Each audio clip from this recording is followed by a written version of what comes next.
Et donc cette année, nous ne savons pas de quoi elle sera faite. Qui peut savoir si on sera en bonne ou en mauvaise santé? Qui peut savoir?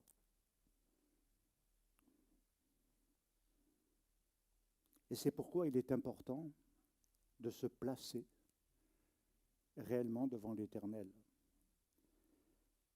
et de savoir finalement le chemin qu'il a tracé durant cette nouvelle année qui se prépare.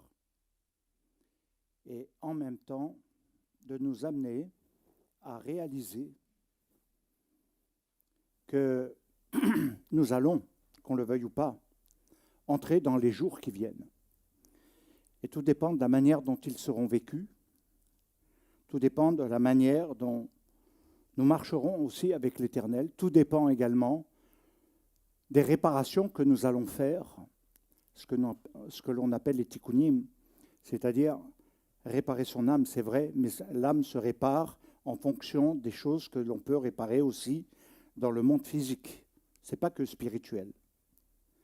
Et qu'il y a vraiment beaucoup de démarches, notamment dans les questions de relations, ça c'est ce qui concerne Yom Kippour, dans le pardon, d'accorder le pardon, de donner le pardon, de recevoir le pardon, autrement on reproduit avec une amplification le mal du passé. Et donc, c'est un choix. Personne ne peut forcer quiconque à pardonner.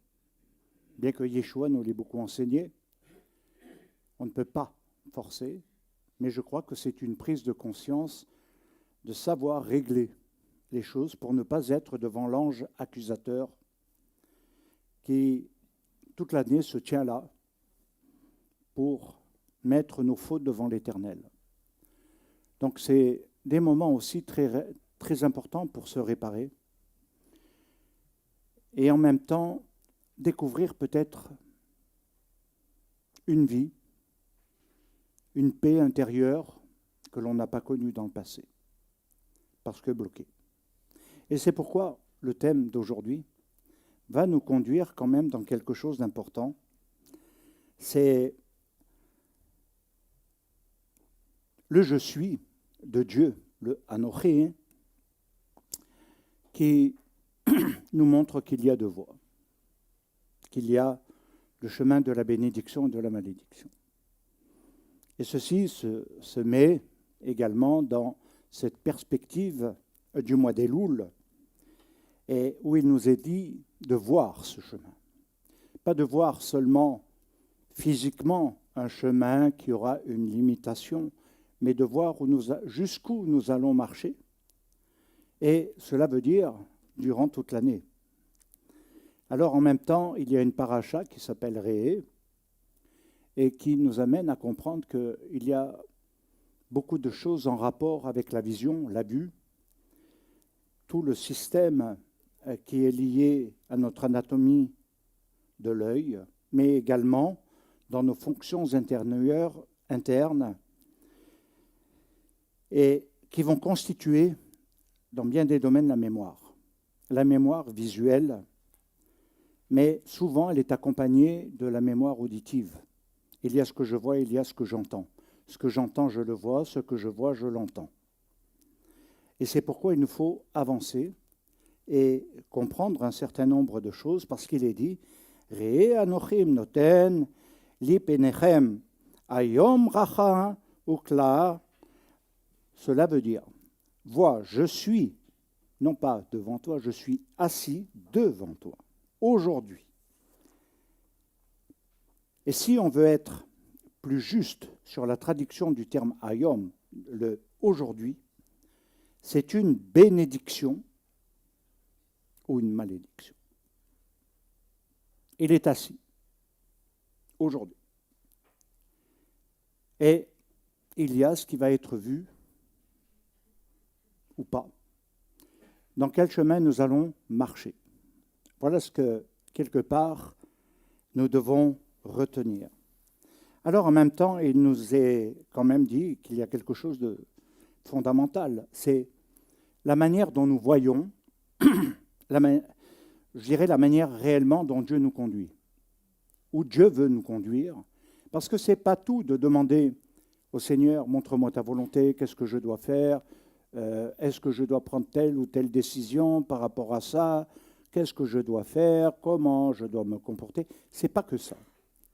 C'est de savoir que nos jours vont être comptés et que nos jours vont s'exécuter et que nous pouvons rater nos jours, nous pouvons rater notre année, nous pouvons rater notre mois, nous pouvons rater nos semaines à cause de beaucoup de paramètres, malheureusement. Alors, en même temps, c'est ce côté que j'aimerais que nous puissions retenir dans ce temps de Shabbat préparatoire à ce temps du mois d'Elul, c'est voir, voir réellement. Ce qui est exigé de nous. Et de le voir aujourd'hui dans notre maintenant, parce que c'est nos décisions internes, mais également dans toutes nos fonctions qui vont déterminer ce que nous allons voir. En fait, j'ai remarqué, même quand vous regardez une personne, vous voyez ce que vous avez envie de voir. Parfois, vous voyez le bien et parfois, vous voyez le mal. Et je dirais que le 90% du temps, vous voyez plutôt le mal que le bien. N'est-ce pas? Hein? Ah, j'en vois qui sourit, aïe, aïe, aïe. Je suis convaincu, vous savez, avec le temps, on le remarque. Et puis, vous avez des rares personnes très optimistes, positives, qui, elles, vont voir le bien. Même si la personne est dans le mal, elles vont voir le bien. Mais néanmoins, nous savons que même dans nos rapports, dans nos relations, nous voyons le bien ou le mal. Mais nous le déterminons. Et là, c'est Dieu qui nous dit, par contre, de voir ce qui est devant nous. De voir qu'il y a deux chemins qui vont conduire à la bénédiction. Alors, elle est collective et elle est individuelle. Ensuite, elle devient familiale et ensuite, elle touche notre économie. Elle touche également notre bénédiction au niveau de l'agriculture, de la nourriture, de la santé. Et c'est véritablement quelque chose de complet. La malédiction, c'est également toutes ces zones qui seront touchées. Et en même temps, l'homme sera dedans, concerné à d'autres niveaux, aussi par rapport à son âme. Et c'est pourquoi il est très important de comprendre que ça va concerner des choses importantes cette année. Je crois que jamais ça n'a été aussi réel depuis le temps qu'on en parle, de voir qu'il y a très longtemps, je pense que Martine s'en souvient, il y a très longtemps on avait averti de ces temps qui allaient se vivre, qu'il fallait se préparer. Et puis on voit ce que le Talmud, comme la Torah, nous invite à réaliser. Nous sommes souvent dans l'insouciance. Nous ne réalisons pas. Tant que ce n'est pas présent devant nous, on ne bouge pas trop. On en parle, mais on n'agit pas. Et c'est ce qui fait que l'effet de surprise peut nous prendre. Et quand l'effet de surprise nous prend, on est comme désemparé parce qu'on est dans l'urgence. On est comme dans un manque de préparation. On est comme démunis, désarmés devant les événements. Et tout à coup, on cherche des solutions, des réponses. Vous savez, quand il y a eu le Covid et quand il y a eu la guerre du 7 octobre, jamais je n'ai vu autant de gens chercher des réponses aux problèmes. Alors qu'on sait que depuis des années, on parle qu'il y aura des problèmes, des famines, qu'il y aura des problèmes de conditions climatiques, qu'il y aura des problèmes de santé qui vont être de plus en plus réels. Et donc, à ce moment-là, les gens disent, mais qu'est-ce qu'il faut faire? On doit se faire vacciner, pas se vacciner. Qu'est-ce qu'il faut faire pour rester en vie, pour continuer de vivre? Qu'est-ce qu'il faut faire? Qu'est-ce que Dieu dit? Et alors ils cherchent en surfant sur Internet, partout. Ils écoutent tout et n'importe quoi. Et en même temps, ça ne donne pas de solution. Ça se dispute. Ça s'affronte dans les arguments, dans les idées, dans les positions, et ça ne donne rien de concret. Pourquoi voir? Parce que quand on voit, on sait. Quand on voit, pas seulement sa personne dans le temps, dans ce que l'on va vivre, mais par rapport à ce qui va arriver, par rapport à ce qui va se passer. Alors à ce moment-là, ça change notre vision, notre perspective de l'avenir. Et je crois que c'est surtout ça qui est important, la perspective de l'avenir. Et derrière, je crois que cela est fondamental, bien-aimé, fondamental. Parce que quand ce nouveau variant dont vous avez entendu parler arrive et qui commence à agiter notre brave Union européenne, les gens vont avoir quoi? Peur. Peur de choper le virus. Peur des lois qui vont passer, qui risquent de nous interdire, d'après ce que j'ai bien compris, de voyager, de rentrer un peu dans les conditions de 2020. Peut-être pas avec un confinement, parce que là, ils en sont un peu revenus. Mais, nous ne savons pas. Et c'est pourquoi il va y avoir des réflexions quand même de fond à avoir en abordant ce temps de Elul, ce temps également de Rosh Hashanah, Yom HaShofarim, et le temps également de Yom Kippour et de Sukkot. Ceci nous amène à une réalité, comment vivre dans la présence de Dieu réellement.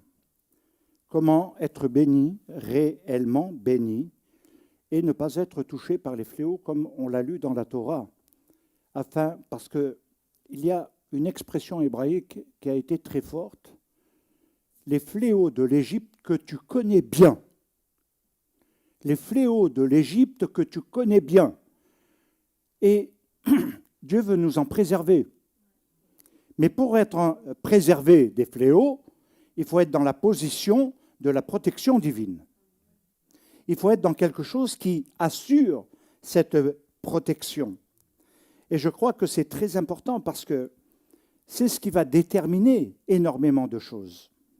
Alors, je suis là simplement pour dire, voilà, nous arrivons à Elul. Elul va nous ouvrir des portes.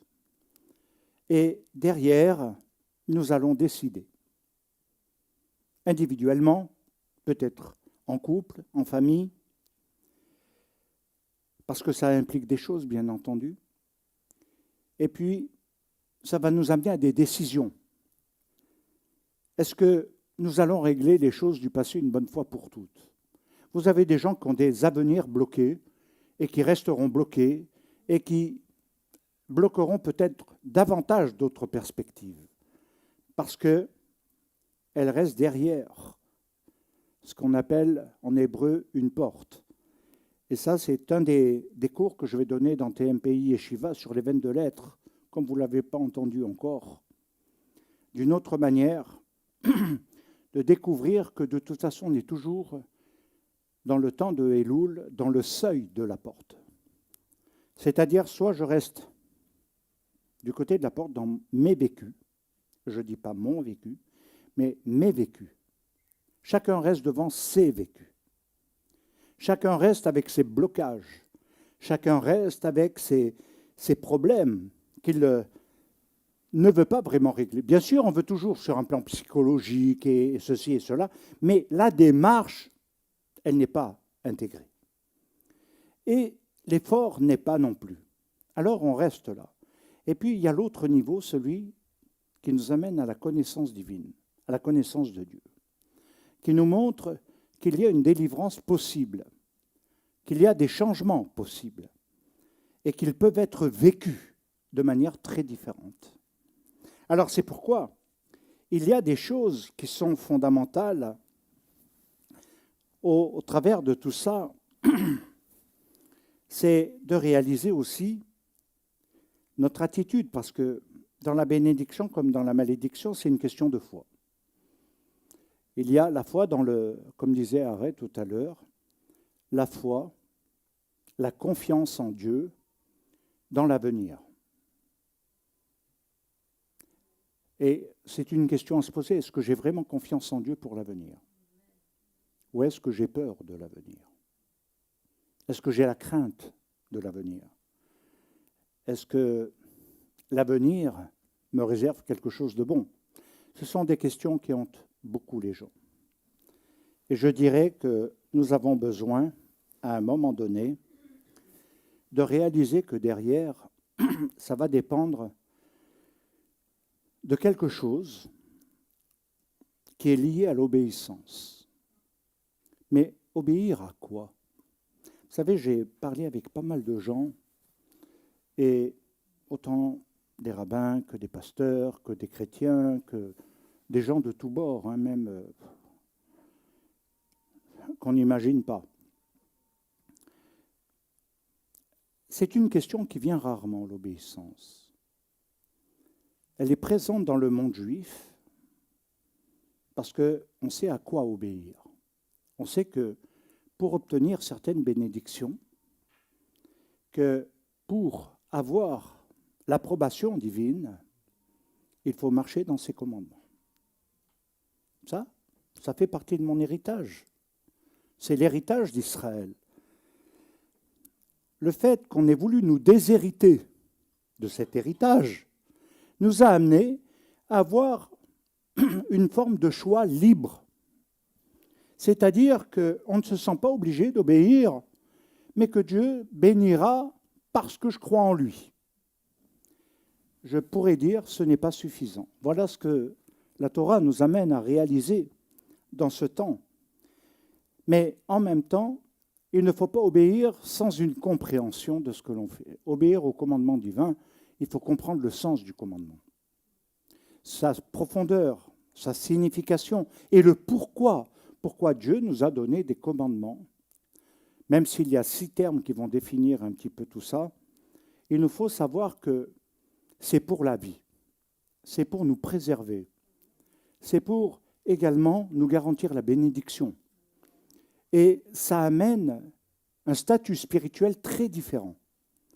Alors bien sûr, on peut toujours voir derrière la contrainte. L'obéissance est une contrainte. Ça, on ne va pas dire l'inverse. Désobéir, c'est chouette. Parce que je fais ce que je veux. Quand je désobéis, eh bien, je n'ai pas à obéir. Je n'ai pas à être soumis à quelque chose qui me commande. Je suis un électron libre. Et ça m'amène à pouvoir, faire ce que je veux. Simplement après, quand les problèmes arrivent, on dit, et qu'est-ce qui se passe? Et pourquoi il y a ça? Qu'est-ce que j'ai fait? Ou qu'est-ce que je n'ai pas fait? Et puis, on patauge un peu dans ce domaine. Alors, une obéissance sans compréhension n'est pas une obéissance. Voilà ce que nous dit la Torah. Obéir bêtement à quelque chose, c'est bien. Déjà, Dieu nous dit, c'est déjà bien, tu as acquis quelque chose qui fait que tu ne vas pas te laisser avoir par le mal de ce monde. Car Israël est un peuple à part. Il est à part à cause de son fonctionnement dans sa relation avec Dieu que les nations n'ont pas. C'est un peuple qui ne va pas vivre de la même façon que les nations. C'est un peuple qui va faire des choses que les nations ne comprennent pas. Ça a été le problème des Grecs dans le temps de Hanouka. De dire, mais comment ils peuvent obéir à un Dieu qu'on ne voit pas? Ils nous énervent, cela. Parce qu'ils croient et ils font. Mais nous, il nous faut comprendre. Il nous faut saisir. Il nous faut argumenter. Il nous faut rationaliser. Et donc, on remarque qu'effectivement, il y a des fonctionnements très différents. Un croyant en Yeshua HaMashiach, quand il devient messianique, quand il devient réellement quelqu'un qui veut marcher dans l'héritage d'Israël, il se met à part de tout ce qui existe parallèlement. Il se différencie. Il n'entre pas dans une nouvelle religion, comme le voulaient les Grecs. Il reste dans son héritage. Il y a quelqu'un qui m'a écrit et qui m'a dit, mais vous êtes chrétien. Elle ne sait pas qui je suis ou quoi. Elle me dit, vous êtes chrétien, et pourquoi vous mettez la kippa, pourquoi vous mettez le talit, et pourquoi? Mais qu'est-ce que j'ai à lui répondre, moi? Alors, quelque part, j'ai argumenté, j'ai dit, je suis juif. Avant toute chose, je suis juif, héritier du Messie d'Israël. Et ce que vous ne comprenez pas dans le commandement du talit avec les tzitzit, avec ce que cela signifie, vous devriez chercher à le comprendre. C'est l'héritage d'Israël, mais pas dans le sens d'une religion, c'est Dieu qui l'a commandé. Et c'est ça qui va faire la différence, c'est Dieu qui l'a commandé. Et pour moi, ça a été un grand cheminement. Entre ce que les hommes demandent, disent, argumentent, et ce que Dieu dit, commande. Et j'ai remarqué, et je crois que c'est une évidence, que quand Dieu commande quelque chose, c'est pour notre bien. Même si on ne le comprend pas. Moi, il y a des choses que je ne comprenais pas, que j'ai mis du temps à comprendre, à accepter, en disant, je suis quand même dans le Messie, Yeshua HaMashiach. Il y a des choses que, bon... Eh bien non, non. Non. C'est l'héritage de ceux qui ont fait la bar mitzvah. C'est l'héritage des Juifs. Alors bien sûr que les nations ne nous comprennent pas. Que les gentils des nations ne comprennent pas. Mais pourtant, il y a un phénomène, c'est que beaucoup veulent venir et jusqu'à un niveau, mais cette obéissance, elle crée problème. L'obéissance au commandement. Alors, on va voir ensemble qu'on peut avoir une pratique concrète, avec un niveau plus élevé, c'est-à-dire dans le sens de comprendre réellement les mitzvot, les commandements de l'Éternel, d'une part, bien sûr, intellectuellement, mais également pas uniquement. Et de comprendre le sens spirituel des commandements dans l'implication de sa vie. Ce que ça implique dans le quotidien, dans le côté hebdomadaire. Regardez, je prends un exemple très très simple à l'heure actuelle. Il y a dans les mouvements chrétiens évangéliques aujourd'hui des tendances. Alors, dans ces tendances, il y a un rejet total de tout ce qui pourrait être en relation avec Israël, c'est-à-dire la pratique du Shabbat. Ce n'est pas contre le peuple qu'ils sont. Ils peuvent être alimentés par d'autres choses, mais c'est contre leur pratique. On revient toujours à ce qui a été. Pas besoin de faire Shabbat, on a le dimanche. Et on est dans un héritage de la réforme. C'est louable, c'est bien. Et on n'a rien à voir avec ces pratiques que ces Juifs ont. Et puis vous avez une autre partie qui a commencé, et qui avait commencé déjà du temps de la Réforme, à comprendre et à réaliser l'importance de revenir à la racine. Et aujourd'hui, c'est assez partagé dans le monde chrétien évangélique.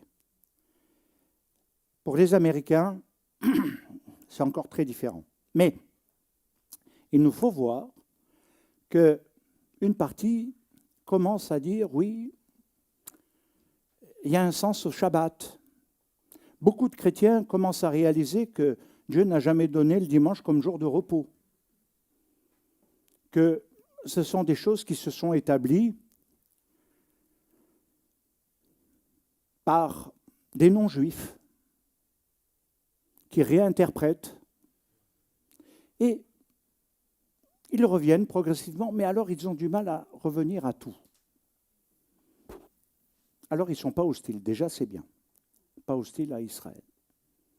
Ils n'ont pas de rejet particulier. Il y a même des pasteurs, et j'en connais un,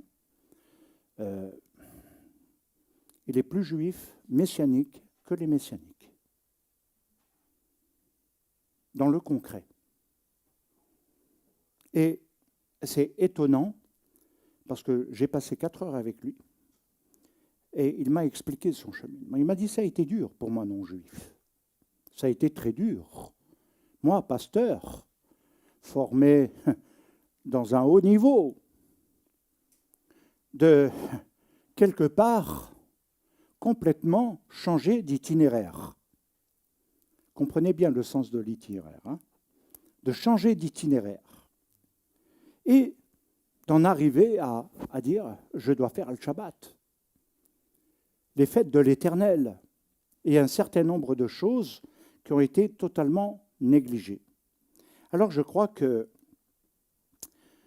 derrière, dans le peuple d'Israël, on a aussi nos tendances entre le mouvement libéral qui a d'autres croyances que le monde orthodoxe est venu par le réveil du XVIIIe siècle, les mouvements Lubavitch, Chabad, Breslev, etc., tout ce qui concerne les pays de l'Est, mais qui ont développé d'autres notions, d'autres choses au travers de la chassidoute et au travers d'une ferveur. Et ils n'ont pas tous la même compréhension, mais ils ont tous l'héritage d'Israël dans la pratique. Après, ils ont l'interprétation. Et c'est pourquoi, aujourd'hui, cette guerre amène une chose. Elle amène l'unité d'Israël. Arrêtons de nous disputer. Unissons-nous, car nous avons un ennemi.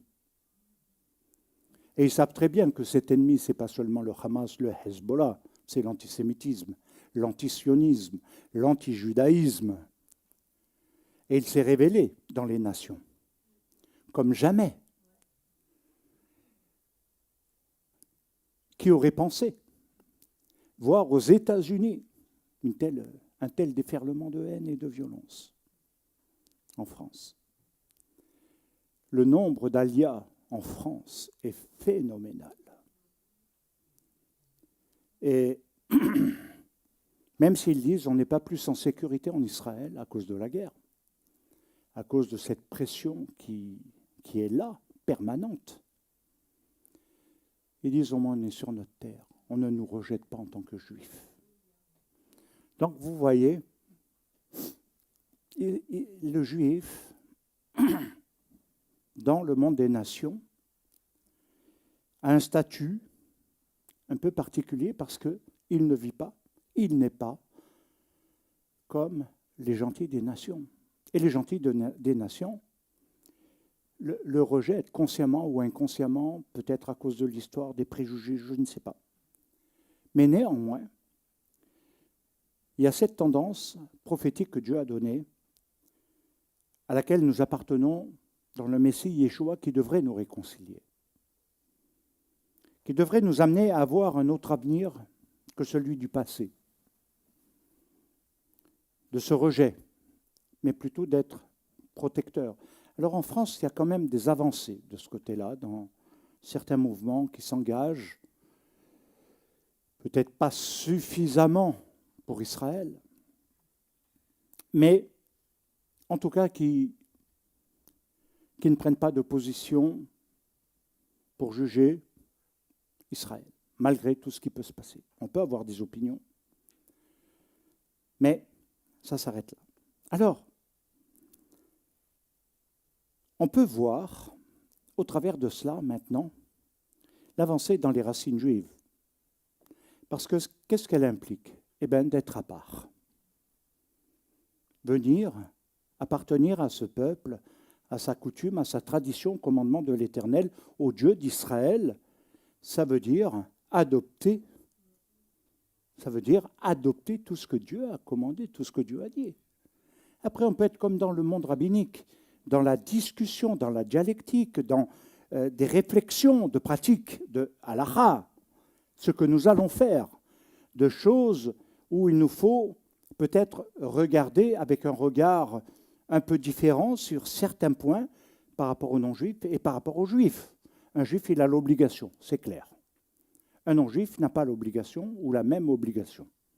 Alors il faut définir le statut du non-juif et qui convienne, mais qui soit en rapport avec la Torah, mais également avec Acte 15, avec les Bnei Noach, avec les lois noachides, et qui soit en accord avec tout ce qui est écrit. Alors maintenant, au travers de cela, pourquoi ai-je dit tout cela? Parce que ça va amener quelque chose de nouveau et de différent. Ça va combattre le mal, consciemment et inconsciemment. Dans un deuxième temps, ça produit en soi la délivrance. Alors il nous faut une compréhension, et je voudrais peut-être aborder une compréhension un peu intellectuelle dans un premier temps, dans le sens intellectuel. Parce qu'il nous est dit, on voit la Torah. Et on la voit dans quelle réalité? On la voit dans ses réalités positives et négatives. Parce que quand on commence à lire tous les commandements, il y en a énormément. Et ils nous font peur. Alors, ça nous amène à comprendre qu'on doit s'investir dans les dimensions et la compréhension des forces spirituelles qui sont derrière. C'est un autre regard de passer du visible à l'invisible, de passer de quelque chose qui est très différent. Quand l'Éternel dit « je place devant toi », mais je suis assis devant toi en même temps. Je suis là, je regarde le choix que tu vas faire. Je me place là, je te montre la droite et la gauche. Je te montre ce qu'il faut faire. Je te montre ce qu'il faudrait que tu choisisses pour avoir la vie, la bénédiction en abondance. Et comme disait Yeshua, la joie parfaite. Pourquoi autant de croyants malheureux toujours à se débattre dans les problèmes? Parce que les problèmes les absorbent tellement qu'ils n'ont plus de place pour le reste. Et finalement, toutes leurs prières, toutes leurs actions, c'est pour se dépêtrer de tout ça. Or, il y a une autre façon de vivre et de voir. Et c'est pourquoi il nous est dit, que vois-tu? Que vois-tu? Que vois-tu pour toi demain? Que vois-tu pour toi dans 3 mois, 6 mois, 1 an? Que vois-tu? Une augmentation salariale. C'est les bienvenus, non? Mais bon, ce n'est pas un commandement de Dieu, non? Qu'est-ce que tu vois? Lui, il est déjà marié maintenant. Et je vois peut-être un mariage. Je vois peut-être la naissance d'un enfant. Je vois... Ah oui, il est. On ne t'oublie pas, Billy.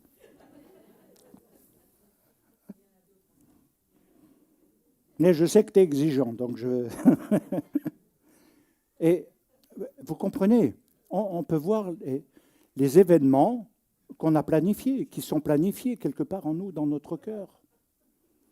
Et puis, la planification divine, c'est quoi? Vous voyez quoi? Qu'est-ce que Dieu va vous demander? Qu'est-ce que Dieu vous demande de choisir par rapport à hier, à l'année dernière, aux mois qui viennent passer, aux jours qui viennent de passer? Qu'est-ce que Dieu pourrait nous demander? Il nous place dans ses choix parce que c'est déterminant pour le futur. Et en même temps, ils ont une implication de bénédiction, de malédiction. Alors, la bénédiction, il est clair qu'elle révèle la bonté de Dieu. je dirais, dans son plus haut niveau. La bonté de Dieu. Dieu veut bénir. Mais il dit que si on ne le choisit pas, malheureusement, les lois du péché, les lois du mal, les lois de la faute vont nous amener à ne pas recevoir dans tous les jours la bénédiction de Dieu.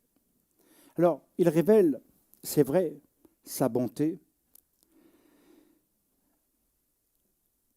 parce qu'il voudrait nous éviter. Et écoutez bien, quand il est parlé de la bénédiction dans cette bonté de Dieu, ce qu'il veut nous éviter, quand on parle de cela. Il veut que nous n'ayons pas des niveaux de souffrance très élevés, des niveaux de formation dans la souffrance pour lui correspondre, oui. Enlever le mal qui est en nous, oui. Enlever ce qui est un poison en nous, oui. Ce qui est quelque chose qui détraque le mental, détruit l'identité intérieure, notre pensée, la psychologie interne. Et ceci nous amène à comprendre que nous vivons dans des personnalités différentes dans le courant de l'année. Le schizophrène peut en avoir plusieurs. Et il peut révéler, un vrai schizophrène, théoriquement, peut révéler le double de sa personnalité dans le bien comme dans le mal. À un moment donné, c'est le gentil, à un autre moment, il est comme plus lui-même, il est le mauvais. Mais aujourd'hui, nous vivons dans une société qui est comme ça. Des gens peuvent se révéler très gentils dans le début et très mauvais après, dans les relations. Je crois que, quelque part, tout le monde touche à ça. Ça, c'est le résultat du mal. Ça, c'est le résultat de quelque chose qui fait qu'on ne se répare pas, mais qu'au contraire, on continue de reproduire le mal qui est en nous et qui a été une semence, malheureusement, parce qu'elle habite en nous. Le mal habite en nous. Shaul de Tarse le dit très clairement, qu'il n'arrive pas à se détacher de ce mal, malgré tout le bien qui est en lui. Et il le dit à sa façon. Il dit, qui me délivrera de ce corps? Parce que, quelque part, je n'arrive pas à faire le bien que je voudrais, le mal est attaché à moi. Alors, bien sûr que nous devons comprendre que nous aurons toujours ça. Malgré notre niveau, spirituellement parlant, il y aura toujours quelque chose qui n'atteindra jamais un niveau de vie de plénitude. Il y aura toujours quelque chose. Mais c'est de s'élever qui est important. Alors, quand on dit cela, Dieu nous a donné un remède pour avoir cette bénédiction. C'est la teshuva, la repentance. Alors bien sûr, chacun la vit de manière émotionnelle, sentimentale, mais dans le guide de Elul, j'explique vraiment ce qu'est la teshuva. Que c'est plus qu'un retour, que c'est plus qu'un regret, que c'est plus qu'une demande de pardon à Dieu, et que ça veut dire un abandon du mal en soi, et ne pas le reproduire. Faire teshuva, ce n'est pas simplement dire « je fais le commandement de l'Éternel, je fais teshuva parce que c'est Yom Kippour » ou parce que c'est une occasion qui m'est donnée et que je comprends. Non, si je veux réparer, je dois abandonner le mal. Je répare, le mal n'a plus d'emprise sur moi et il ne me détruit plus. Il ne détruit plus mon mental, il ne détruit plus mes sentiments, mes affections, mes relations. Il n'a plus d'impact, il n'a plus de droit. Autrement dit, il n'a plus d'autorité d'action. Mais je me mets sous l'autorité de la protection divine. Et c'est ainsi que nous pouvons comprendre que la teshuva nous transforme et elle va transformer le mal en bien.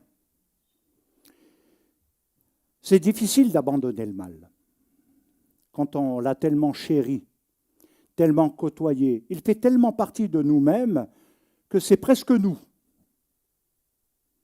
Mais aujourd'hui, il nous faut regarder peut-être différemment les choses. Et c'est pourquoi Dieu, dans son intelligence et sa préscience, nous dit que la bénédiction peut toucher 1000 générations. Vous imaginez que ce que vous réparez, c'est toutes les générations du futur. Les petits-enfants qui ne seront pas touchés par ce qui a été vécu par les pères. Ça ne veut pas dire qu'on ne vivra pas des moments difficiles et que des familles n'auront pas, des épreuves. Mais 1000 générations, c'est énorme, non? Et la malédiction va toucher 4 générations, mais elle va se reproduire. Et malheureusement, plus ce mal, ça fait 4 générations, ça va les multiplier. On ne répare pas, le mal s'amplifie, se multiplie, se déploie, s'intègre à cause de la loi génétique. Il va également agir comme étant quelque chose qui, je dirais à un moment donné, peut sembler irréversible. On a du mal en nous qu'on n'arrive pas à abandonner. C'est pourquoi la teshuva est un brisement devant Dieu. C'est pourquoi la teshuva nous amène à réaliser ce côté où on doit vraiment l'abandonner. Alors en même temps, être dans ce que vois-tu fait partie, comme je vous l'ai dit, de nos 5 sens, parce que nous sommes reliés à 5 niveaux de vécu intérieur de l'âme. Et en fonction du niveau dans lequel nous vivons, nous aurons ce qui va avec. Et derrière, il nous faudrait atteindre le plus haut niveau. Et le plus haut niveau va demander du temps, des années, parce que c'est de l'affinement, parce que c'est du travail intérieur, c'est un changement, une transformation qui s'opère. Alors c'est pourquoi modifier nos fonctions dans ce temps va être le développement d'une personnalité nouvelle. Ça veut dire beaucoup de choses. Quand Abraham a reçu le fait, pour donner un exemple de Teshuva, Abraham aurait pu continuer de vivre à Our en Chaldée. Il aurait pu. Il avait son vécu, il avait papa, il avait de la richesse, il était bien à Our en Chaldée. Qu'est-ce que Dieu vient le déranger à Our en Chaldée? Mais des fois, Dieu est comme ça avec nous. Il vient nous déranger.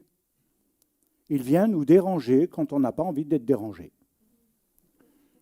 Il vient nous dire, nous demander de faire des choses qu'on n'a pas envie de faire parce qu'on n'est pas prêt, on n'a pas la compréhension.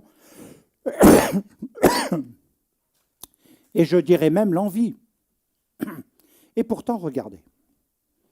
À un moment donné, Dieu dit, réellement, à Abraham, il ne lui dit pas « éloigne-toi d'Our en Chaldée ». Il ne lui dit pas « éloigne-toi ». Il lui dit « quitte ». Mais il lui dit « quitte tout, papa, la terre, le lieu où tu es né, le lieu où tu as construit ta vie, autrement dit ton identité, ce que tu es devenu, toutes tes relations, quitte ». Mais quand on réfléchit, on dit, mais pourquoi? Pourquoi je devrais tout quitter? Abraham aurait pu, en tout cas Abraham à l'époque, aurait pu dire, mais qu'est-ce que tu me demandes là? Je te connais à peine. Et tu me demandes de quitter tout ce que j'ai bâti, tout ce que j'ai construit dans ma vie, tout ce que je possède, tout ce que j'ai. Et Dieu lui dit, quitte. Définitivement, Our en Chaldée, avec tout ce que ça représente. Si vous voulez le sens spirituel aussi, c'est tout ce qui appartient à Babylone. Et lui dit quitte. Et Abraham va quitter. Mais il va quitter pourquoi? Pourquoi Abraham va-t-il obéir à ce quitte Our en Chaldée?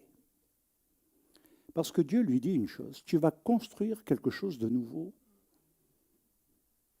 Tu vas construire une nouvelle dimension spirituelle dans l'univers. Tu vas être l'élément clé de la rédemption du monde. Et ça va encore plus loin. Parce qu'il lui dit, c'est là que je te bénirai, c'est dans cet itinéraire. Abraham doit faire quoi? Obéir. Il avait le choix. Dieu ne l'a pas forcé. Il lui dit. Et il voit. Mais il ne voit pas tout. Et Dieu lui dit, c'est là que je te bénirai. Et que je bénirai toutes les familles de la terre. C'est là que je bénirai ta postérité, celle de Mashiach. C'est cette postérité qui va naître et qui va donner naissance à la rédemption. Abraham, peut-être qu'à son époque, il n'a pas tout compris, hein, et je ne le crois pas. En même temps, il nous faut dire que dans ces paroles, dans ces mots, dans ces lettres, chaque lettre a une importance. Elles contiennent chacune, dans le terme bracha, qui commence par le bet, par le chiffre 2. Mais il y a derrière aussi les mystères. Et c'est ce que nous devons comprendre, c'est que derrière, il y a un code ADN céleste, qui n'est pas humain. C'est un code génétique nouveau que Dieu injecte à Abraham en disant « Tu auras une postérité dans ta stérilité ». Un code génétique nouveau que nous trouvons dans toute la Torah. C'est quelque chose qui nous amène également à comprendre que je ne sais pas comment Abraham pouvait voir ce que Dieu lui disait. Comment voir ce que l'on nous dit? C'est assez difficile. Des fois, on me dit des choses, on me dit Emmanuel, ou Rabbi, ou Monsieur le rabbin. Quand on me dit Emmanuel, je sais que quelque part, on ne veut pas reconnaître le rab. Et voilà, on me dit, Emmanuel, est-ce que tu ne devrais pas plutôt faire ça? Plutôt que ça. Est-ce que tu ne devrais pas plutôt emprunter cette voie plutôt que celle-là? On essaye de me faire voir une chose que je ne peux pas voir. Alors je dis oui, peut-être, il faut réfléchir. Qu'est-ce que ça implique? Qu'est-ce que ça implique? Quand on nous dit quelque chose, qu'est-ce que ça implique? Et consulter l'Éternel est fondamental. Et en même temps, je crois qu'il y a une chose, quand Dieu montre quelque chose, il ne faut pas se laisser avoir par les autres visions. Parce qu'ils nous font voir autre chose. Et on sort de quelque chose. Rester dans la fidélité à Dieu va être fondamental. Et c'est pourquoi il y a ce code qui est entré dans Abraham, où on le voit au travers de la lettre He. C'est un code génétique, car ça fait partie du tétragramme, le nom divin. Et Dieu l'intègre dans la dimension de la temporalité. Et lui dit, dans ta temporalité, tu as ce qui est éternel et qui ne pourra pas être modifié. Et c'est pourquoi, même au niveau scientifique, il y a des avancées énormes sur les génomes, sur les codes, les fonctions, par rapport à tout ce que nous pouvons avoir, même comme maladie. Il faut savoir qu'on nous trouve des maladies héréditaires. On est bien d'accord. Tu es dans la recherche, hein, Liliane, et tu sais très bien que tout a une histoire. Tout a une histoire. Tout est relié à une histoire. Et que c'est l'incompréhension de l'histoire, dans peut-être des refus de pardon, qui ont donné des maladies. Et on le sait aujourd'hui. Ce qui amène également des troubles psychologiques, psychiques, de personnalité. et bien d'autres sont liés aussi à une histoire. Et ça, c'est quelque chose qui est une réalité dans le monde scientifique aujourd'hui. Qu'est-ce qu'il nous dit, ce monde scientifique aujourd'hui? Nous pourrions dire que si Dieu n'avait pas ouvert le chemin de la bénédiction, le code génétique du mal serait inchangeable en nous. L'ADN ne pourrait pas changer. Le fait de réparer, d'entrer dans les tikkunim et de réellement amener la réparation, nous transformons notre code génétique pour les générations futures. Nous libérons nos enfants, nos petits-enfants et les petits-enfants de nos petits-enfants. Nous modifions ce qui pourrait nous donner des maladies. Écoutez bien. Ce qui pourrait nous donner des troubles, ce qui pourrait nous donner toutes sortes de choses. Nous pouvons les annuler par le sang de Yeshua HaMashiach, par la rédemption acquise que nous avons reçue, parce qu'il nous a donné la vie, mais il nous a donné un nouveau code de vie. Il nous a donné des lignes directrices à suivre, des commandements. Aimez-vous les uns les autres, ce n'est pas facultatif. C'est une réparation, parce que tout a été basé sur la haine. Et toi-même, tu es peut-être né dans la haine. Et la haine s'est développée, et la haine s'est emparée de toi. Et la haine est ta vie. Et quand tu veux guérir et qu'on touche à ce point, tu ne veux pas. Tu la justifies, ta haine. Tu la justifies par tous les moyens, même des mensonges. Et c'est pourquoi ça ne marche pas. Et lorsque, quelque part, tu acceptes le commandement de Dieu de la Teshuvah, dans le kit réellement d'Abraham, de quitter Our, ton lieu d'habitation du mal, de l'idolâtrie, de tout ce que tu as construit, alors il va t'ouvrir un chemin. Ça ne veut pas dire qu'il va annuler les épreuves, les difficultés que tu vas rencontrer. Et il va te faire progresser, c'est-à-dire que tu vas découvrir d'autres choses peut-être encore plus profondes que tu ne voyais pas avant. C'est ce qui s'est produit pour moi. Et à un moment donné, j'ai dit, oh là, stop là-haut. Hein. J'ai dit, il y en a trop là-haut, là, là, hé, hé. Je suis d'un héritage séfarade. De toute la famille, il y a toute une descendance juive. Je peux remonter jusqu'à un certain nombre de siècles, mais après, je ne sais pas, moi. Je ne sais pas qui était qui. Ce que je sais, c'est qu'il y avait dans la lignée un peu de tout. Il y avait des rabbins, et il y avait carrément l'inverse. Et donc, c'est difficile. Et quelque part, on est forgé sur une histoire dont on ne connaît que quelques bribes de l'héritage.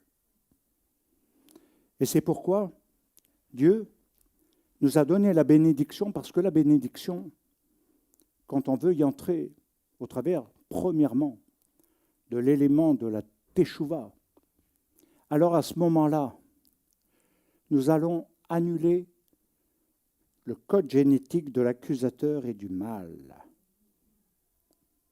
Nous allons l'annuler. Et nous allons avoir la liberté. Nous allons être libérés. Et c'est ce qui fait qu'on va pouvoir progresser dans le bien. Et qu'on va pouvoir rétablir beaucoup de choses. Premièrement, ce qui se rétablit, c'est la relation avec Dieu. La tefila, qui est fondamentale. Regardez, toutes les fêtes sont marquées par les 3 taves. La teshuvah, la tefila et la tzedaka. Les points clés. Les points clés. Pourquoi? Parce que tout simplement, bien aimé, et je vais conclure avec ça, même s'il y aurait encore beaucoup à dire, je n'ai même pas fait la moitié. On répare les relations. Réparer sa relation avec Dieu, c'est passer par l'autel des sacrifices. c'est passer par quelque chose qui doit donner une bonne odeur maintenant. Et c'est tout un cheminement. Lorsque on est vraiment dans la tfila, et pas simplement en train de pleurnicher devant Dieu, pardonnez-moi de le dire comme ça, j'ai pas d'autres mots. C'est pas que je me moque, c'est pas que je méprise, mais il faut arrêter, prendre conscience que la rupture, elle va construire une relation avec le divin, avec Dieu, en Yeshua Mashiach. Et que ça ne va plus être la même chose. Ça ne va plus être la même chose. On prie au nom de Yeshua. On ne prie pas au nom d'un inconnu. On prie au nom de celui qui a toute autorité, Enchem Racher, de celui qui possède tous les pouvoirs. Mais qu'est-ce qu'il nous demande? Repentez-vous. Deuxièmement, il a beaucoup parlé sur la tfila. Comment doit-on prier? Cette prière, elle vient du Talmud des sages d'Israël. Le Avinu Malkeinu, notre Père qui est aux cieux. Qu'est-ce qu'il dit? Chaque lettre, chaque phrase, chaque mot a une importance. Il dit quoi? Il ne dit pas « demande à Dieu de devenir riche, demande à Dieu de réussir tes examens, demande à Dieu d'être gardé parce que demain tu vois le machin. » Non, il ne dit pas ça, il dit « que ta volonté soit faite. » Que ta volonté soit faite. Comment on fait la volonté de Dieu? Que ta volonté soit faite sur la terre comme au ciel. Dans toutes les dimensions de l'univers. Et il y a tout un tas de choses jusqu'à Malchut. Cette prière est un modèle, mais également un engagement de vie. Ce n'est pas simplement faire comme dans l'Église catholique, à chaque fin de session, là, une fois, on m'a fait participer à un machin, et puis on nous dit on va se tenir la main, puis on va faire le Notre Père. J'ai dit quoi, moi, votre Père, là. Je ne savais pas, je ne connaissais rien à tout ça, moi. C'était un univers nouveau. Alors j'ai dit, bah, je les entends là, et puis ils le font avec sérieux. Et j'ai dit, mais quelque part, ils ne sont pas bêtes. Ils nous piquent notre héritage. Mais bon, c'est quelque chose qui est toujours rappelé quand ils le font. Dans le monde évangélique, malheureusement, il n'est pas assez présent. Alors c'est pourquoi il est fondamental, bien-aimé, de comprendre que construire sa relation avec Dieu va impliquer de faire sa volonté, pas la nôtre. Ça va impliquer une obéissance. Et ça nous amène au troisième mot sur lequel je termine, la tzedaka. Qu'est-ce que c'est la tzedaka? C'est l'amour du prochain. C'est penser à ceux qui sont dans la pauvreté, pas ceux qui font une fausse aumône et qui sont des roublards, un peu comme les Roumains là, ou d'autres. Non, c'est la bienveillance sur l'autre. Veiller sur l'autre avec bienveillance. Aimer son prochain comme soi-même, comme dit le commandement de la Torah. Ce changement-là, il est dur, parce qu'on aime bien s'aimer soi-même. On est presque les idolâtres de soi. Et l'autre est souvent la menace de soi. L'autre constitue souvent celui qui va rentrer dans une sphère où je ne veux pas qu'il pénètre. Je ne veux pas quelque part qu'il me connaisse comme je suis. Alors, on attaque. Mais Dieu veut qu'on recrée pas seulement une relation avec lui, mais aussi avec son prochain, ce qui forme une communauté. Ce qui a formé la première communauté de croyants. Ce n'est pas simplement être théorique et dire du haut, comme on pourrait le dire d'ici, frères et sœurs. Jouez bien. Mais encore, on est frères et sœurs. Déjà, quand on a des frères et sœurs physiques, c'est pas facile. C'est même compliqué. Chez certains, c'est fluide. Mais alors chez beaucoup d'autres... Donc, on est conscient de tout ça. Mais encore plus quand on est dans une communauté avec des vécus différents, des arrière-plans, avec tout plein de trucs différents. Ce qui forme les gentils des nations, ici, c'est votre diversité. Elle n'est pas toujours simple pour moi à comprendre. C'est tous vos arrière-plans. Et en même temps, vous rentrez dans un monde juif. Mais alors, vous rentrez, oula, par l'analyse d'un ancien vécu, ou je ne sais pas si j'aurai un nouveau vécu.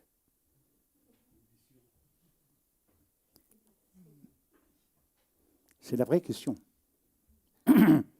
Donc, ce que je voudrais dire,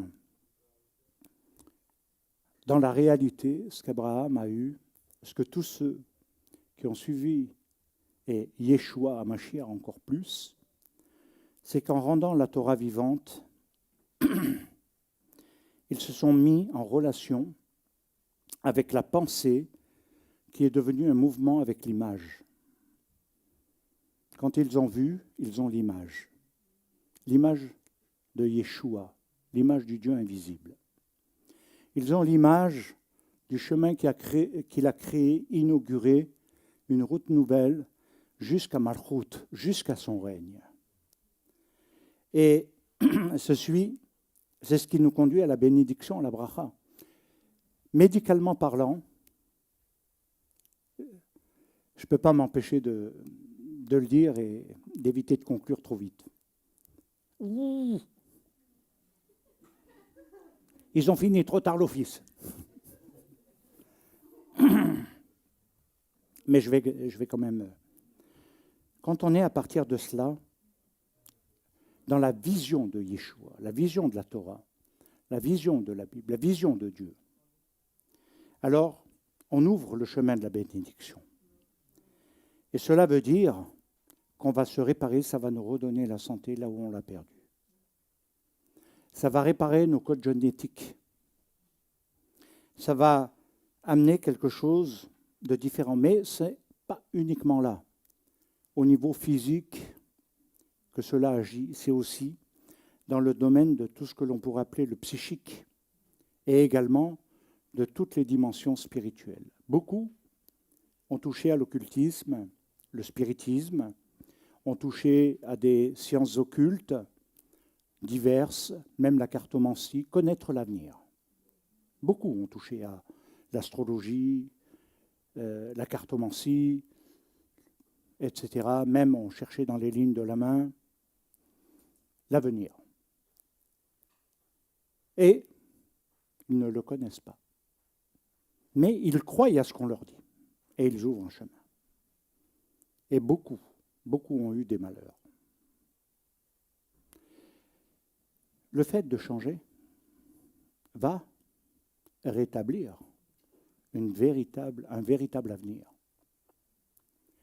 Et c'est là-dessus qu'il faut que je conclue, même si on pourrait aller beaucoup plus loin, puisque c'est maintenant qu'on développerait davantage. Mais ce que je peux vous dire, bien-aimés, il faut savoir choisir la vie que l'on veut. L'avenir que l'on veut. C'est quelque chose que je ne peux pas faire à votre place. J'aimerais. C'est pour ça que je vous presse comme un père, par amour, presserait ses enfants pour qu'ils fassent le bon choix. Mais malheureusement, on a souvent des enfants rebelles qui n'écoutent pas, qui n'en font qu'à leur tête et parfois qui pensent qu'ils ont la maîtrise de l'avenir. Donc, bien-aimés, dans ce temps, faites le bon choix. Que l'Éternel vous bénisse et qu'il vous accorde sa bracha. Donc, le guide sera présent sur le site Internet où on a beaucoup travaillé avec Rachid pour un nouveau site qui aura beaucoup de nouveautés. Je ferai aussi le guide pratique de Rosh Hashanah, Yom Kippour et Sukkot. Et donc, je vous invite vraiment à le feuilleter. Il n'est pas très long. Mais il donne l'orientation. Que Dieu vous bénisse. Toda Rabba. Shabbat Shalom. Pardon pour l'horaire. C'est ma femme qui va dire « t'as encore fait long ». Donc il faut que je change et que je lui dise « mais oui, ma chérie, j'ai fait long, qu'est-ce que tu veux ?»